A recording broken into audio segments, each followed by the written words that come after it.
त्वदेकपदपङ्कजपञ्जरान्ते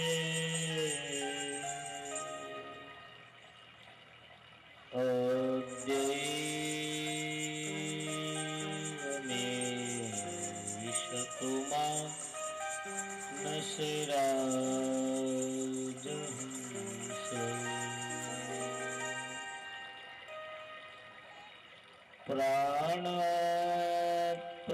प्राणप्रयाण समये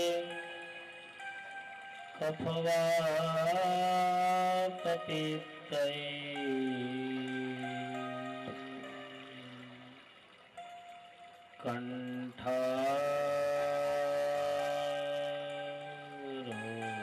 कंठारोदनविधौ स्मरणं कुतस्ते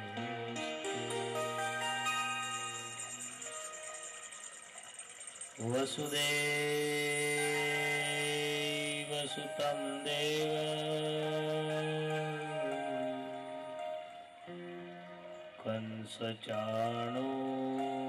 कंसचाणूरमा देवकी परमानन्दं कृष्णं वन्दे जगद्गुरुं कृष्णं वन्दे जगद्गुरुं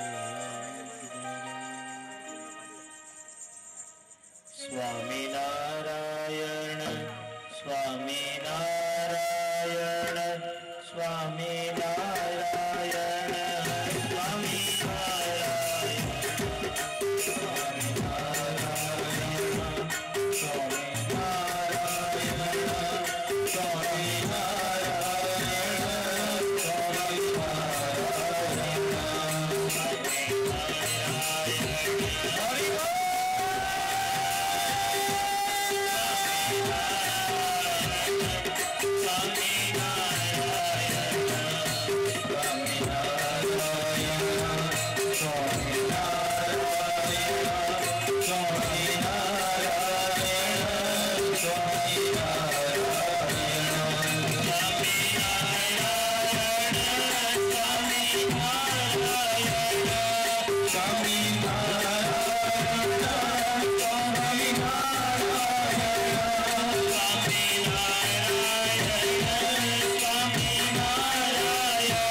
बोलिए स्वामी नारायण भगवान की जय। श्री बालकृष्ण लाल की जय। श्री रामचंद्र भगवान की जय। श्री लक्ष्मी नारायण देव की जय। श्री राधा कृष्ण देव की जय। श्री नर नारायण देव की जय। श्री विघ्न विनायक देव की जय। श्री कष्ट भंजन देव की जय। श्री सद्गुरु देव की जय। श्री भारत माता की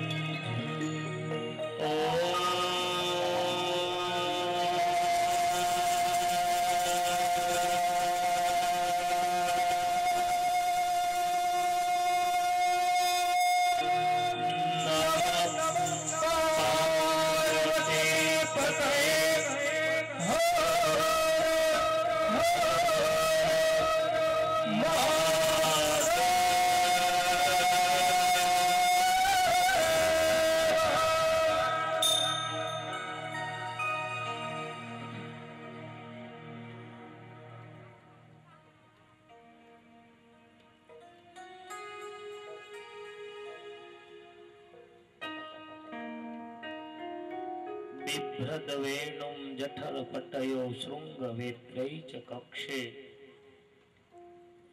वामे पाणौ मृसुलकवलं तत्फलांगन्नलेषु। सर्वावतारी परात्पर इष्टदेव भगवान स्वामीनारायण एवं श्रीमद् भागवत ग्रंथाचे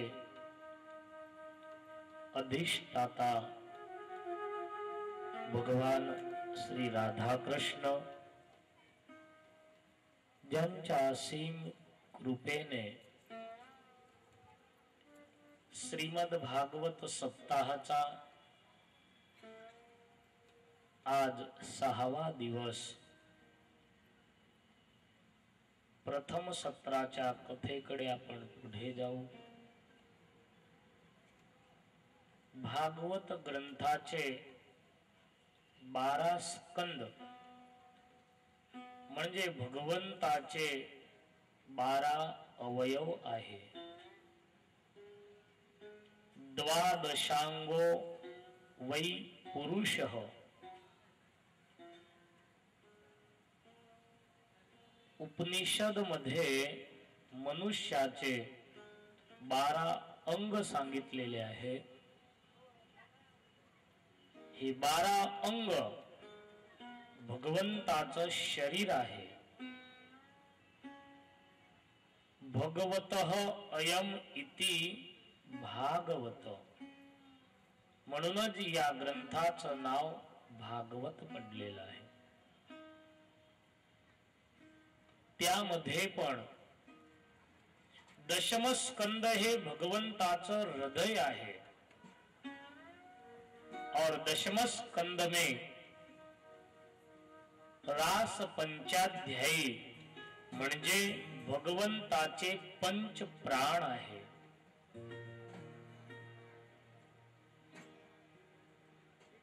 आपल्याला मुख्य रास पंचाध्यायीच्या कथाकडे जायचं आहे. दशम स्कंदामध्ये भगवंताचे अनेक चरित्र आहे. बाल्य अवस्थापासून परमेश्वराने पूतना, शकाटासूर, तृणावर्त, अघासूर, बकासूर, रुद्रासूर अनेक असुरांचा नाश केलेला आहे.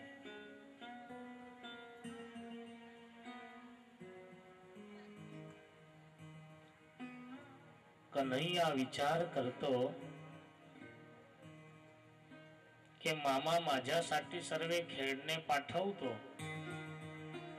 पर मामा को पता नहीं कि भांजा बहुत तोफानी है. माझा जो भासा आहे तो फार तोफानी आहे.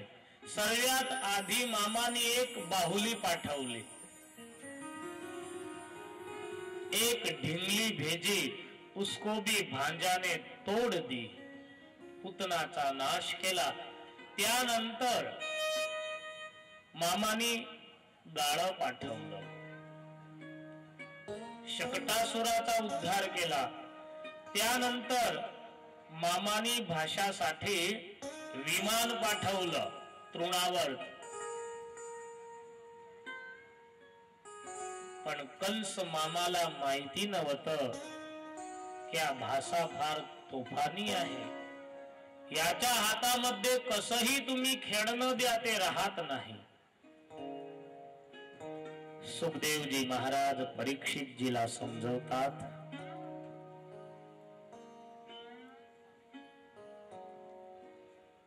श्रीकृष्ण परमात्मा व्रज मध्ये येऊन लहान लहान बाळकांसोबत लहान लहान वासर घेऊन यमुनेच्या किनारी, एक बाजूला सुंदर गोवर्धन पर्वत, एक बाजूला सुंदर यमुनाजी, खेळण्याची खूप परमेश्वराला मजा येत होती, आनंद येत होता. व्रज भोजनचा दिवस आपण काल संध्याकाळी प्रत्यक्ष इथे दर्शन केलं.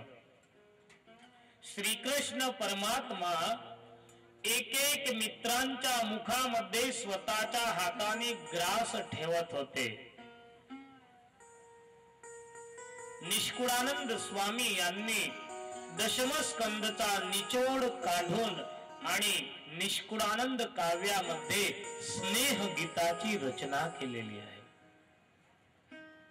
गोप मित्रांचा स्नेह पाहून, गोप्यांचा स्नेह पाहून प्रेम लक्षणा भक्ती कशी असावी ते या दशम स्कंदामध्ये दाखवलेलं आहे. सुखदेवजी महाराज म्हणतात की परीक्षित, मी तुला जे अघासूरची कथा ऐकवली, हे अघासूरची कथा बाळकांनी स्वतःच्या घरी 1 वर्षानंतर ऐकवली. परीक्षितनी हात जोडले की गुरुदेव 1 वर्षाचा समय मध्ये का व्यतीत गेला? 1 वर्ष का मध्ये व्यतीत झालं? सुखदेवजी म्हणतात की राजन, त्याच्या मागे एक पुरातन इतिहास आहे. ब्रह्माजीला शंका झाली होती. ब्रह्माजी आकाशामध्ये येऊन आणि व्रज भोजनचं दर्शन करत होते. तर भगवान बालकृष्ण सर्व मित्रांच्या मध्यभागी बसले होते. बालकृष्णाची नजर मधुमंगलवर पडली. मधुमंगल तू कुछ लाया नहीं. आणि मधुमंगल गुरु शांडिल्यजीचा पुत्र होता. गुरु शांडिल्यजीची स्थिती फार नाजूक होती, फार गरीब होती. तू कुछ लाया नहीं? नाही, माझ्या आईने काहीच दिलं नाही. जा तू घरी जाऊन आणि घेऊन ये. तू जोपर्यंत आणणार नाही तोपर्यंत आम्ही तुझी वाट पाहू, आम्ही कोणीच भोजन घेणार नाही. मधुमंगलला घरी पाठवलं. माँ पूर्णिमा घरामध्ये घरकाम करत होत्या. मधुमंगल घर जाके माँ पूर्णिमा को बोले कि माँ, कन्हैया ने मुझे भेजा है, कुछ खाना हो तो दे दो. आणि पूर्णिमाच्या डोळ्यामध्ये आसू आले. बेटे, घरामध्ये काहीच नाही आहे. 5-7 वर्षाचा मधुमंगल 5-7 वर्षाच्या बाळाला काय माहिती पडणार की आपली परिस्थिती काय आहे. बेटे मधुमंगल, तुझा पिता भिक्षा घेण्यासाठी बाहेर गेले आहे. आले म्हणजे तुला मी काहीतरी बनवून देईल. आणि गरिबी ज्यावेळी जीवनात येत असते, गरिबी ज्यावेळी जीवनामध्ये येत असते, गरिबी हा वर्णन करण्याचा विषय नाही. गरिबी अनुभूतीचा विषय आहे. गरिबी हा अनुभूतीचा विषय आहे. उद्याच्या दिवशी सुदामा चरित्र येईल आणि जीवनामध्ये ज्यावेळी गरिबी येत असते त्यावेळी आपले सगळे संबंधी पण आपल्याला धक्का मारत असतात. गरिबीमध्ये कोणीच आपला हात पकडत नाही. जिसको ईश्वर ने ठुकराया, ज्याला ईश्वर ठोकर मारतो त्याला या दुनियाचा कोणीच त्याचा हात पकडत नाही. गरिबी हा वर्णन करण्याचा विषय नाही. दिठी नथी गरीबी ने छताई, गरीबी पर बोले. गुजराती मध्ये म्हण आहे, दिठी नथी कभी गरीबी ने छताई, गरीबी पर बोले. जिस नेताओं ने कभी गरीबी का अनुभव नहीं किया, स्टेज पे खड़े होके हाथ में माइक लेकर 1-1, 2-2 घंटे तक गरीबी पे भाषण देते हैं. भाषण देतात म्हणजे बस हमको देश की गरीबी हटाने की है, देश की गरीबी हटाने की है. पता नहीं किसकी गरीबी हटाने को नेता बनते हैं. खुद के पास साइकिल भी नहीं होती, नेता बनने के बाद. माफ कर्जा जर कोणी असले तर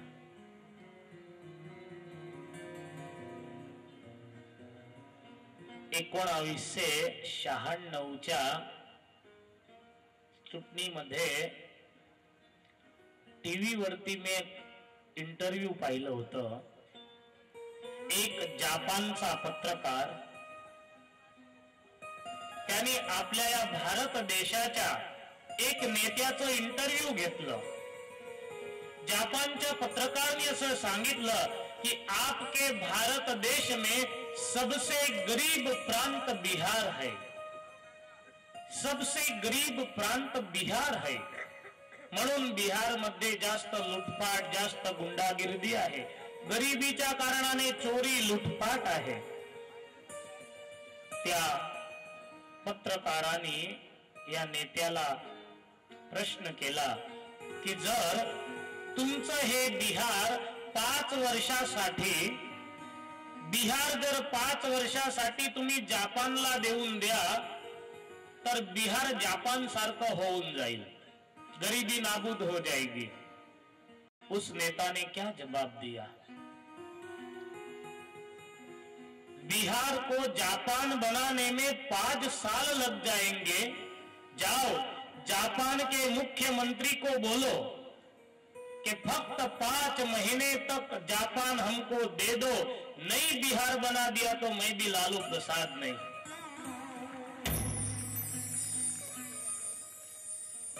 पता नहीं खुद की गरीबी दूर करते हैं या समाज की गरीबी। दिठी नथी गरीबी ने छताय गरीबी पर बोले। ज्याने गरीबीचा अनुभव केला असेल त्यालाच माहिती पडेल।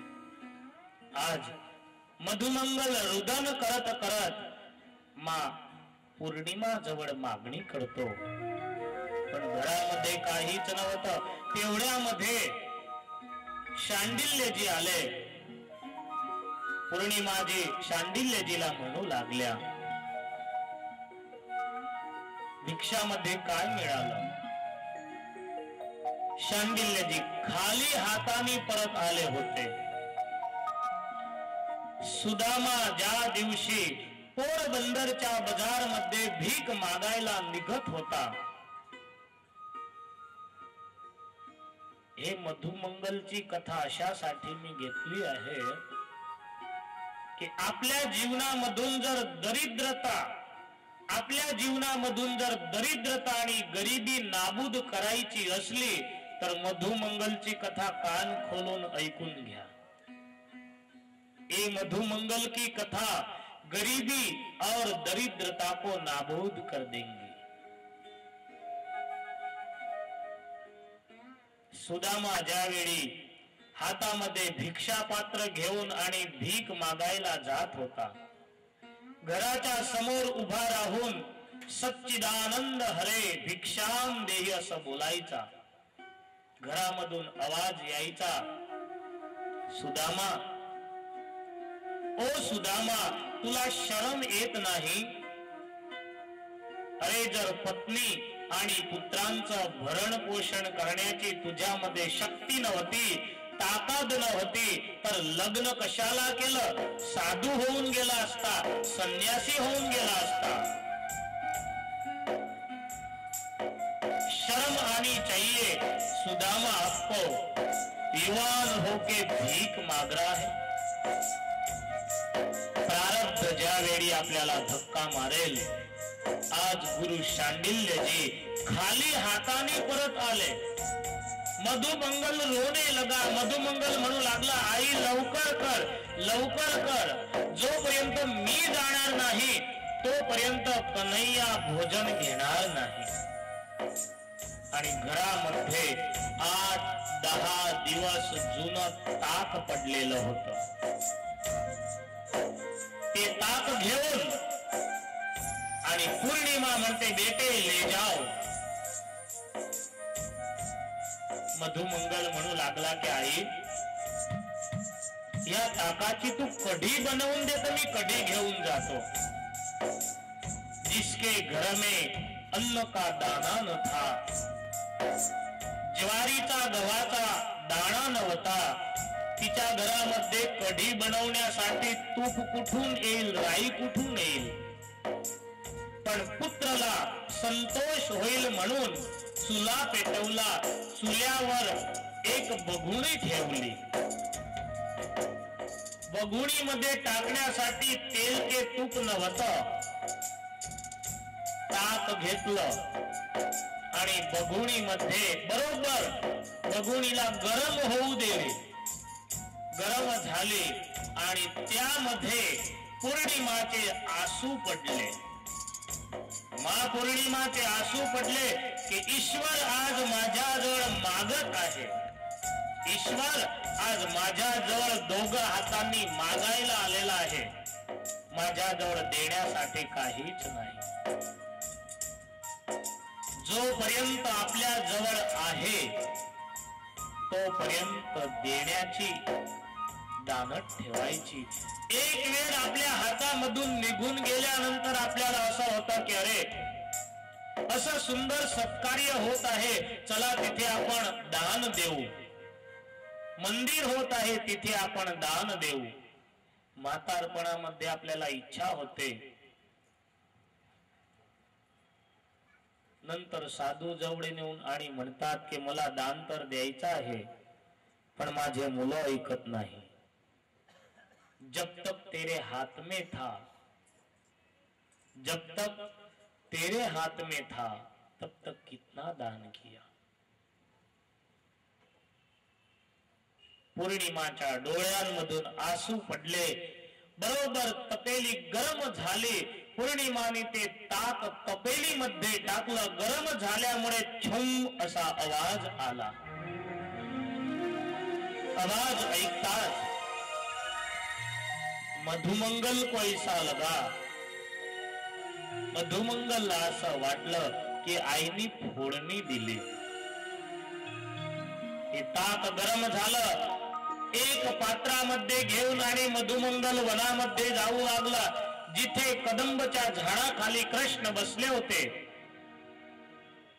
तिथे मधुमंगल जाऊ लागला. पण ते गरम झालेली ताक रस्त्यामध्ये परत थंडी होऊन गेली. थंडी होताच त्यामधून दुर्गंध येऊ लागली. 8-10 दिवस जुनी ते ताक, त्यामधून दुर्गंध येऊ लागली. मधुमंगलला असं वाटलं की हे ताक आहे, यामधून दुर्गंध येत आहे. कन्हैयाला हे द्यायची नाही, स्वतः पिऊन घेऊ. 10-15 फूट कन्हैया दूर होता. मधुमंगल ताक स्वतः पिऊ लागला. कन्हैयाची नजर पडली. कन्हैया एकदम उभा झाला. मधुमंगलच्या मागे धावू लागला. मधुमंगल पुढे, कन्हैया मागे. मधुमंगलनी ताक सर्व तोंडामध्ये पिऊन घेतली.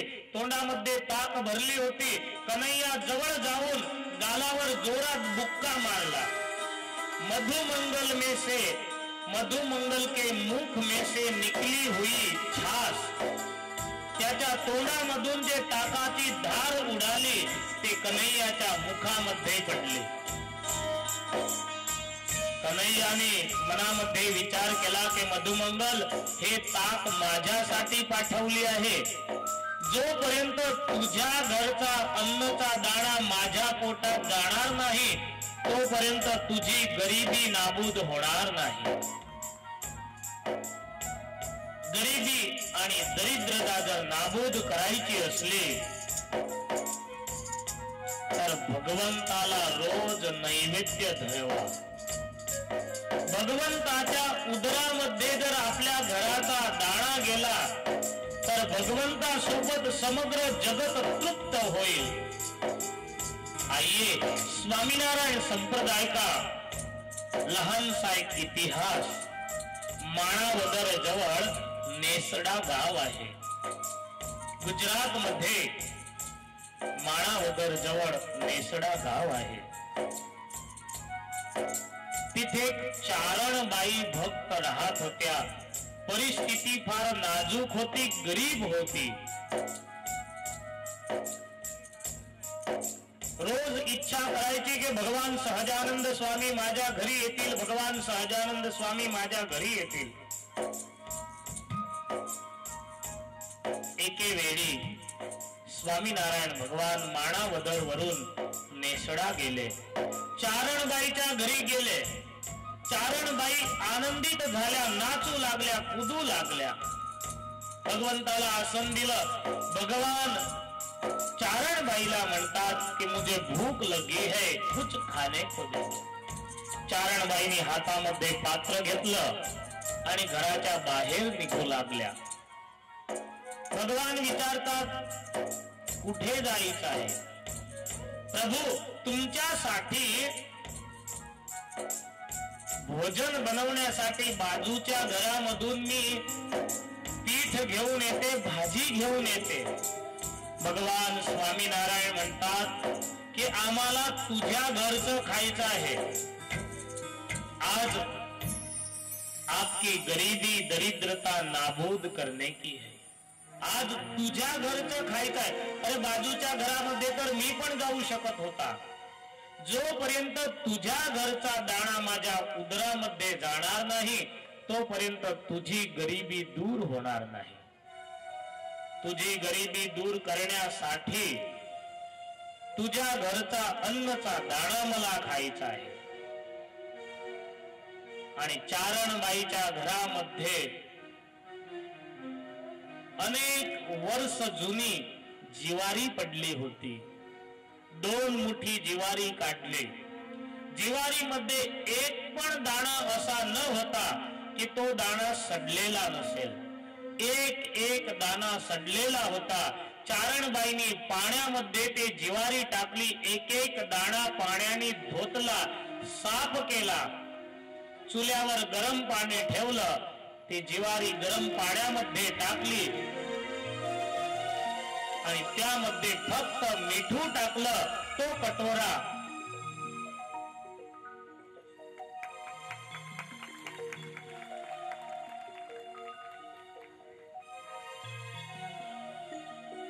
आपल्या सभामध्ये वडताल संप्रदायाचे श्री लक्ष्मीनारायण, देशाच्या संत समाजाचे प्रमुख पूज्य नौतन स्वामी उपस्थित झालेले आहे. एक वेळ जोरात टाळ्या वाजवून आपण त्यांचं अभिवादन करू. चारणबाईंनी एक एक एक एक दाणा साफ करून भगवान सहजानंद स्वामीला, फक्त त्यामध्ये मिठू होत, मिठाशिवाय काहीच त्यामध्ये नव्हतं, तो वाटका घेऊन भगवान सहजानंद स्वामी प्रेमाने आरोगू लागले. गरिबी जर नाबूद करायची असली, दरिद्रता जर नाबूद करायची असली, तर चारणबाईची कथा आपल्याला समजवते. दरेक भक्तांना माझी विनंती आहे, दरेक मातांना माझी विनंती आहे की एवढा प्रयास आपण 6 दिवसापासून 42-43 डिग्रीच्या वरते तापमान आहे, तरी सुद्धा येऊन आणि कथा ऐकतो. ही कथा सार्थक केव्हा होईल? रोज आपल्या घरामध्ये भगवंताची जी प्रतिमा आहे, स्वामीनारायण भगवंताची प्रतिमा असो, विठ्ठल रुक्मिणीची प्रतिमा असो, सीतारामची प्रतिमा असो, राधा कृष्णची प्रतिमा असो, कोणाचीही प्रतिमा असो, रोज स्वयंपाक झाला म्हणजे आधी भगवंताला नैवेद्य धरावा. भगवंताला जर नैवेद्य ठेवसाल तर चारणबाईची कथा आणि मधुमंगलची कथा आपण ऐकली. मधुमंगलची गरिबी दूर करण्यासाठी परमेश्वराने त्याच्या तोंडामधून निघालेली ताक, हे दृश्य पाहून आणि ब्रह्माजीला शंका झाली. ब्रह्माजींनी विचार केला, एक सामान्य बाळाच्या मुखामधून निघालेलं ताक जो पेतो त्याला भगवान म्हणायचं. ब्रह्माजींनी भगवंताची परीक्षा केली. जेवढे बाळक होते, गायांचे वासर होते, सर्वांना घेऊन आकाशामध्ये ब्रह्मलोकामध्ये गेले. सुंदर सर्वोदय लीलाची कथा आहे. या कथामधून फक्त आपल्याला मधुमंगलचीच कथा पाहायची होती. आपल्या जीवनामधून गरिबी आणि दरिद्रता जर नाबूद करायची असली तर चारणबाईची कथा आणि मधुमंगलची कथा बरोबर जीवनामध्ये उतारून ठेवा. भक्तांनो, 1 वर्ष पर्यंत ब्रह्मानी सर्वांना ब्रह्मलोकामध्ये ठेवलं. म्हणून परमेश्वराचं हे चरित्र 1 वर्षानंतर बाळकांनी स्वतःच्या माता पिताला ऐकवलं. 1 वर्षापर्यंत भगवान श्री कृष्ण अनेक गोवाड बनून राहिले, अनेक वासर बनून राहिले. 1 वर्षानंतर ब्रह्माजी पाहण्यासाठी आले. ब्रह्माचा संशय दूर झाला. त्यानंतर भगवान मैया जवळ येऊन आणि म्हणतात की मैया, मी आता मोठा झाला, मला तू गोपाल बनव. गाहा पाल यती ती गोपाल, मी आता गायींना घेऊन वनामध्ये जाईल.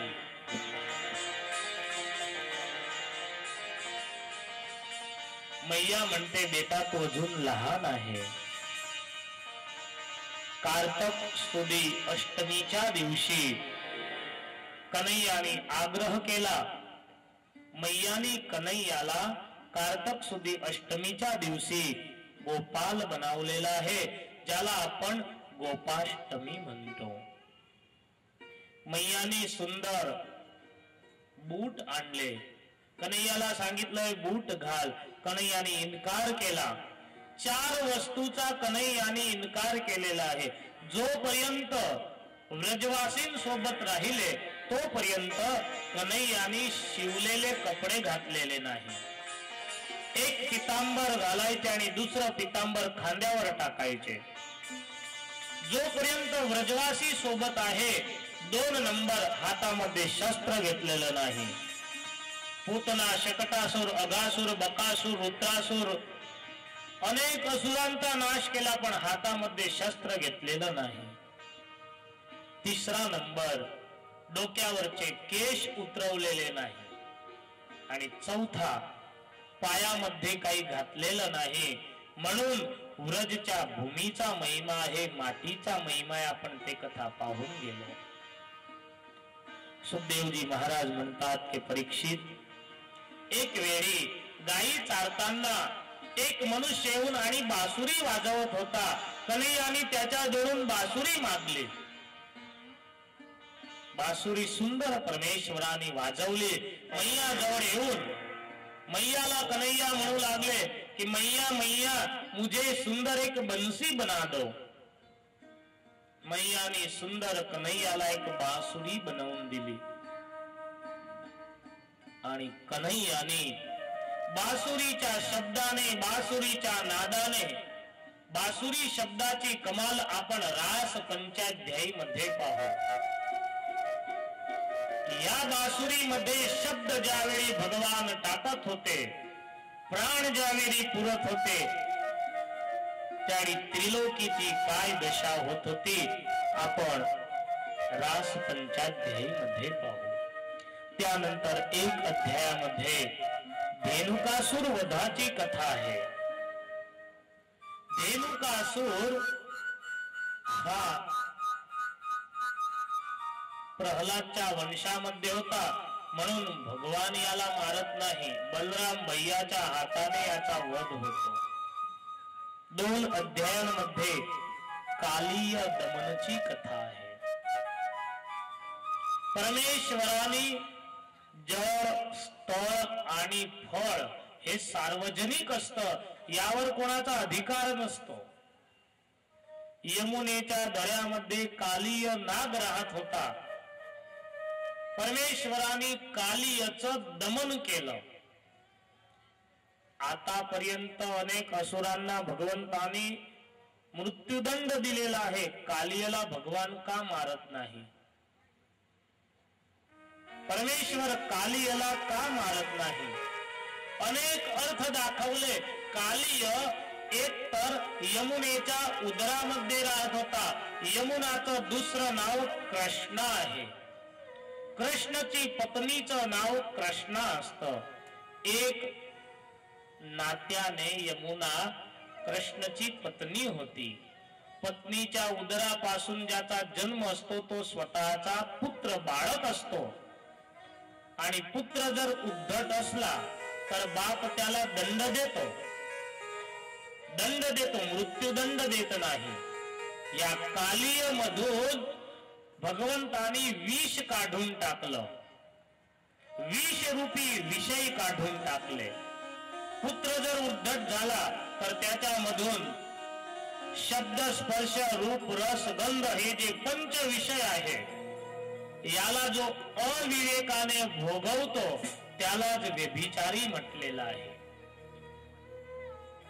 भगवंतानी या सृष्टीमध्ये, या प्रकृतीमध्ये शब्द, स्पर्श, रूप, रस आणि गंध ते प्रत्येकाला भोगवण्यासाठी दिलेले आहे. पण विवेकाने जो भोगवतो तो भगवंताचा भक्त, अविवेकाने जो भोगवतो तोच व्यभिचारी आहे. कालियाच्या शरीरामधून विषयरूपी विष काढून टाकले आणि विषाकरता पण विषय कातील असतात. विष जो मनुष्य पेतो त्या एकचा मृत्यू होतो. विष जो पेतो त्या एकचा मृत्यू होतो. पण विषयांचा जो पान करतो परिवारासोबत कुटुंबासोबत त्याचा नाश होतो. कालियाच्या शरीरामधून विष काढून टाकलं, विषय काढून टाकले. कालियाचा पराभव झाला. कालिया भगवंताच्या शरणी गेला, भगवंताला हात जोडले. कालिया पत्नींनी पण प्रार्थना केली.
विषपेक्षा विषय कातील असतात. म्हणून परमेश्वराने कालियाच्या शरीरामध्ये विषय रूपी जे विष होत, श्रीकृष्ण भगवान यांनी गीतामध्ये सांगितलेलं आहे. विष जो पान करतो एकचा मृत्यू होत, पण विषयांच्या पानाने समग्र परिवार दुखी होतो. ध्यायतो विषयान पुंसः. गीतामध्ये भगवान श्रीकृष्ण म्हणतात, केवळ विषयांचं ध्यान केल्याने, विषयांचं स्मरण केल्याने, ध्यायतो विषयान पुंस संगस्तेषु उपजायते, संगात संजायते काम, कामात क्रोधो विजायते, क्रोधात भवति सम्मोह, सम्मोहात स्मृतिविभ्रम, स्मृतिभ्रंशात बुद्धिनाशो, बुद्धिनाशात विनश्यति, बुद्धिनाशात प्रणश्यति. विषयांचं पान केल्याने समग्र परिवार दुखी होत असतो. कालियाला न मारले त्याचे अनेक कारण आहेत. सुखदेवजी महाराज म्हणतात, परीक्षित एक अध्यायामध्ये अग्नीचं दावाचं पान केलं ते कथा सांगितली. प्रलंबासुर वधूची कथा सांगितली. दशमस्कंदच्या 20व्या अध्यायामध्ये सुंदर वर्षा ऋतूचं वर्णन केलेलं आहे. 21व्या अध्यायामध्ये शरद ऋतूचं वर्णन. एक अध्यायामध्ये सुंदर वेणुगीत आहे. वेणुगीत आणि गोपी गीत या दोघ कथा सारख्या आहे. वेणुगीत म्हणजे ऋषी मुनींमध्ये आणि गोप्यांमध्ये काय तफावत आहे ते माहिती पडेल. भगवंताचं दर्शन करण्यासाठी ऋषी मुनींना डोळे बंद करावे लागतात, समाधीमध्ये जावं लागतं. गोप्यांची स्थिती तर अशी होती, 3, 4, 5 गोप्या एकत्रित व्हायच्या. एक गोपी दुसरी गोपीला म्हणायची, बघ गोपी समोर भिंतीवर. अरे गोपी देख सामने, समोरच्या भिंतीवर तू पहा, तिथे मला कन्हैया दिसत आहे, मित्रांसोबत खेळत आहे, गायींच्या शरीरावर हात फिरवत आहे. उघाड्या डोळ्यांनी ईश्वर दर्शन, त्याला संसार समाधी म्हटलेला आहे. एक वेळी 4, 5, 10 गोप्या एकत्रित होऊन आणि वेणूला विचारलं की तू भगवंताला एवढी प्रिय का आहे? 24 तास भगवान तुला सोबत ठेवतात, भोजन करतात त्यावेळी पण सोबत ठेवतात, रात्री झोपतात त्यावेळी पण उस्ताशी तुला ठेवतात. काही काम करायचं असलं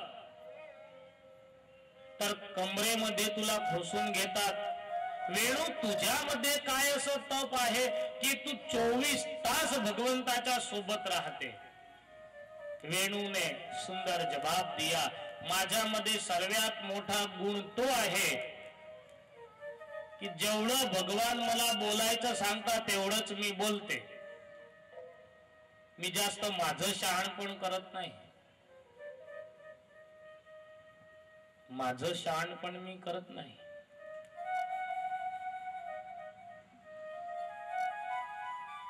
आणि स्त्रियांचा स्वभाव असतो,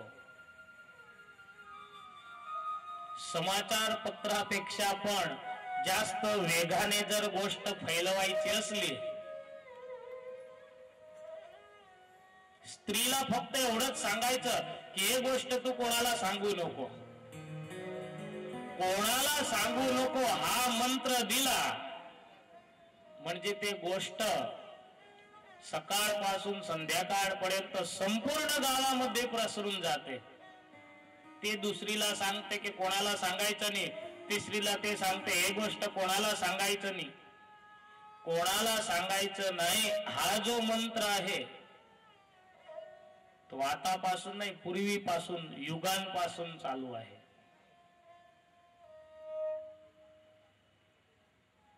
वेणूनी सांगितलं, माझ्यामध्ये मोठ्यात मोठा गुण की जेवढं भगवान मला बोलायचं सांगतात तेवढंच मी बोलते, माझं शहाणपण करत नाही. आणि माझं जे पोट आहे त्यामध्ये पाप नाही. ज्याच्या हृदयामध्ये पाप नाही तो परमेश्वराला फार आवडतो. सुंदर वेणुगीतची कथा ऐकवली. त्यानंतर 2 अध्यायांमध्ये क्षीरहरणची लीला, क्षीरहरण लीलाच्या माध्यमाने ब्राह्मण उद्धारांची कथा पण सांगितली. क्षीरहरणच्या लीलेमध्ये परमेश्वराने गोप कुमारिकांना वचन दिलं की शरद पौर्णिमाच्या दिवशी माझं आणि तुमचं मिलन होईल. सर्व गोप कुमारिकांना आनंद झाला. 24व्या अध्यायामध्ये 25व्या अध्यायामध्ये 2 अध्यायांमध्ये सुंदर गोवर्धन लीला आहे. भक्तांनो, गोवर्धन लीलाची कथा आपण पाहू.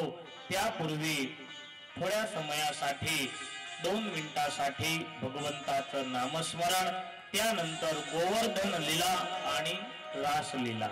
भज मन राधे गोविंद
संभ्रमो व उपागत किं फलं कस्य चोद्देश किं फलं कस्य चोद्देश केन वा साध्यते मख 24 आणि 25व्या अध्यायामध्ये सुंदर गोवर्धन लीला आहे. दशम स्कंदाची एक जे कथा आहे अद्भुत कथा आहे. प्रत्येक कथाचा हार्द आपण पाहू. सर्वांना माहिती आहे की भगवंतानी एक हाताने एक बोटावर गोवर्धन पर्वत उचलला. हे कथा सर्वांना माहिती आहे. लेकिन इस कथा का हार्द क्या है? यज्ञाचा खरा अर्थ काय आहे? नंद बाबा आणि सर्व इंद्रचा यज्ञ करत होते. तो इंद्रचा यज्ञ बंद करून आणि परमेश्वराने गोवर्धनची पूजा का करवली? यज्ञाचा खरा अर्थ काय आहे? समाजामध्ये संपन्न जो वर्ग आहे, समाजामध्ये संपत्तीवान जो वर्ग आहे, संपत्तीवानच्या संपत्तीचे समभागाने सस्नेहाने समर्पण, त्याचंच नाव यज्ञ आहे. शोषित आणि संपन्न असे दोन वर्ग समाजामध्ये आहे. समभागाने स्नेहाने समाजाला संपत्तीचं समर्पण त्यालाच यज्ञ म्हटलेला आहे.